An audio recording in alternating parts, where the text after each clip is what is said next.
I came here to heal, I came here to grow.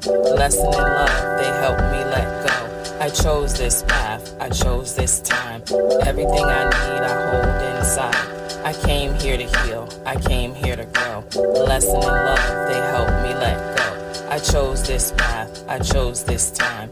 Everything I need, I hold inside.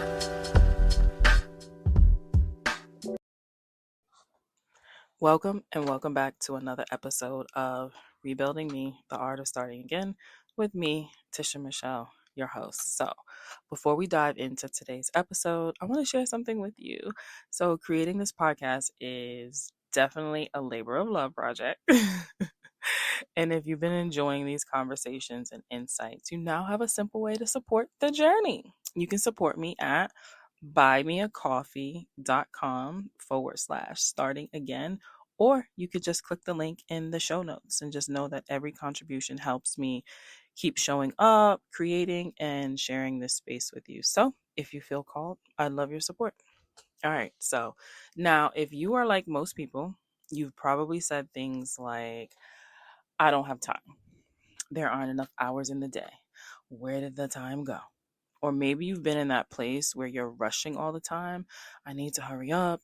I got to get there. I need this to happen right now. And without realizing it, you're constantly racing against the clock. But here's the thing. Our relationship with time is just like any other relationship. If it's filled with stress, if it's filled with lack and frustration, it's going to keep reflecting that back to us. And if we can rebuild it, everything shifts. So I want you to pause right here and ask, what is my relationship with time? Do you feel like time is always slipping away from you? Do you resent it? Do you chase it? Or do you ignore it until it's too late? So here's something I want you to think about.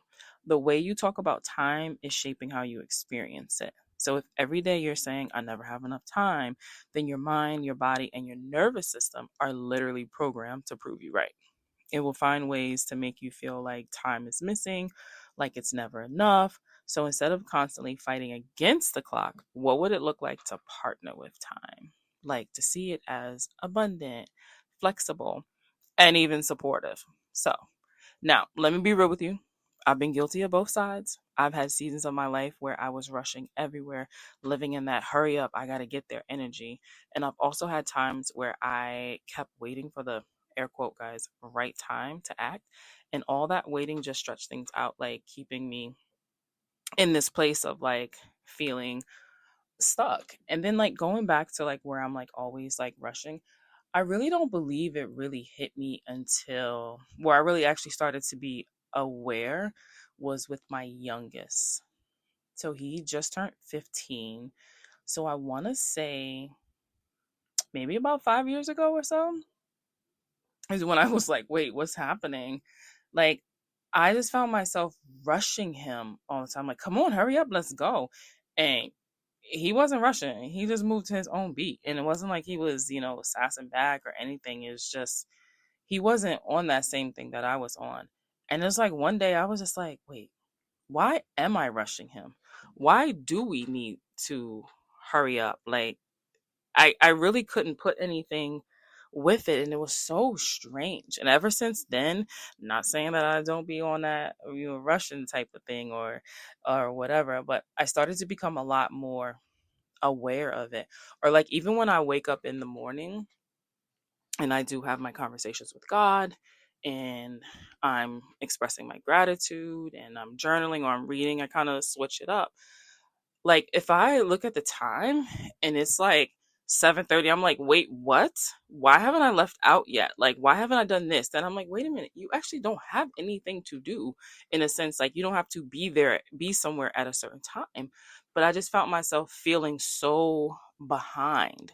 Like I feel behind. I should be walking by now. Why is it like blah, blah, blah? And I'm like, wait a minute, the weather has shifted here in AZ. So you don't have to be out there walking at 5:45, 6 in the morning because you already know it's already 90 degrees at that time. And if you wait till 7, you're going to be done. You're going to be cooked.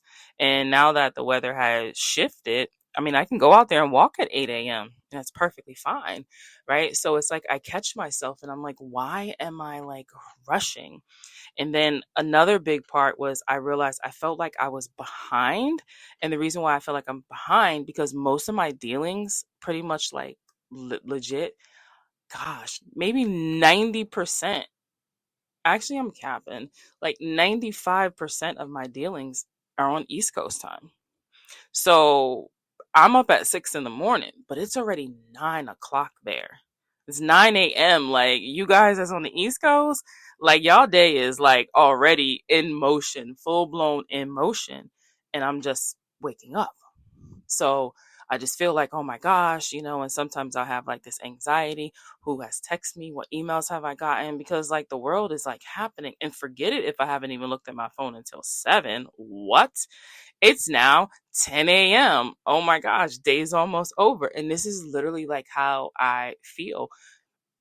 But I am so much more consciously like aware of it. Like I literally have to be like, breathe, Tisha. Just breathe.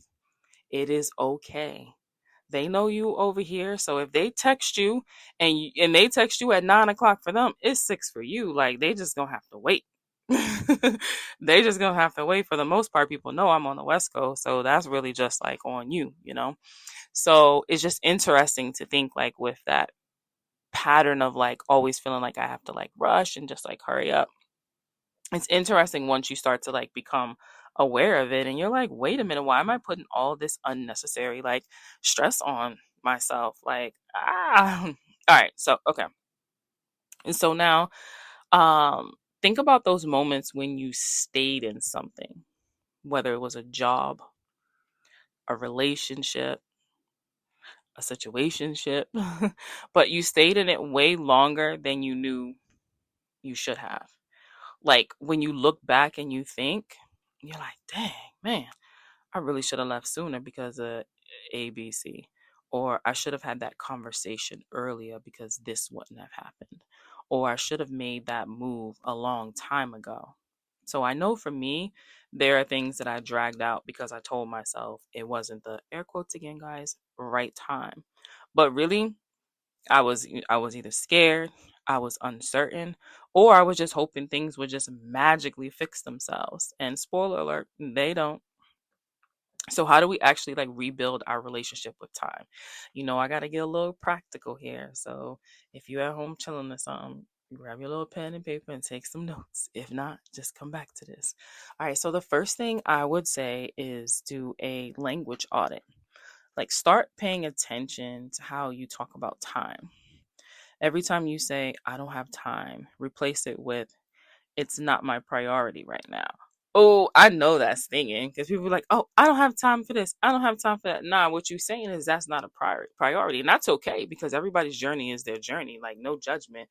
But let's just keep it real. You got the time. It's just not a priority for you. So that simple shift is powerful because it puts the ownership back on you instead of blaming time. So the second is do a presence check. So throughout the day, pause for 60 seconds and literally just breathe. Notice what you're doing, where you are, how time is moving. And often it's not that we don't have enough time, is that we're not actually present for the time that we do have. So the third thing, micro decisions. So instead of putting off the hard thing, that phone call, that email, that conversation, collapse the time by doing it now. Don't stretch out the discomfort. Like, why put yourself through that? What's that saying? Like, rip off the band aid. And like how we just be like anticipating, like, oh my gosh, oh my gosh, oh my gosh. And then they rip off the band aid and you're like, wait, that's it? Okay, so all that build up and all that avoidance and everything I was doing for, yeah, yeah. All right, and the fourth one, future visioning. So ask yourself, what's the cost of waiting another week, another month, another year? Then I want you to ask, what's the benefit of doing it today? Like time collapses when you stop pushing everything to, air quotes again, guys, later, and you start acting in the now. So now, in this present, I want to talk about collapsing time. So collapsing time doesn't mean rushing. It doesn't mean like hustling or trying to force things. It means closing the gap between where you are and where you want to be by taking the aligned action that you've been putting off. So think about it. When you stay in that job that you dislike for another year, that's 12 more months of stress, resentment, and wasted energy. But if you had the conversation, you made the decision, or you took the leap today, you'd skip that whole stretch of suffering. And that's what we call collapsing time. And of course, it's not just about that. That is a starting point, but then it's putting the things in place. So I'm not telling you to go out and just quit your job and just be like deuces, unless you're in that position to, and you like, look, I got me my side hustle over here. I got me like 6 months of, savings. I got me a partner, right? Whatever the case may be. And it's just that you're just like scared. You just go for it. Really go for it, because there's a reason why you feel like I want to leave this situation, whatever it may be, right? Because if everything was good and things were just great, you wouldn't be seeking and desiring something else. So, and when you put off ending a relationship that isn't right for you, you drag the sadness, the arguments, the emptiness along with you. But the moment you decide to honor yourself and take action, baby, you collapse all that wasted time into a moment of truth that frees you to create something better. And when I say wasted time, it's like a lot of us like to really use that. I don't really think that things are actually wasted.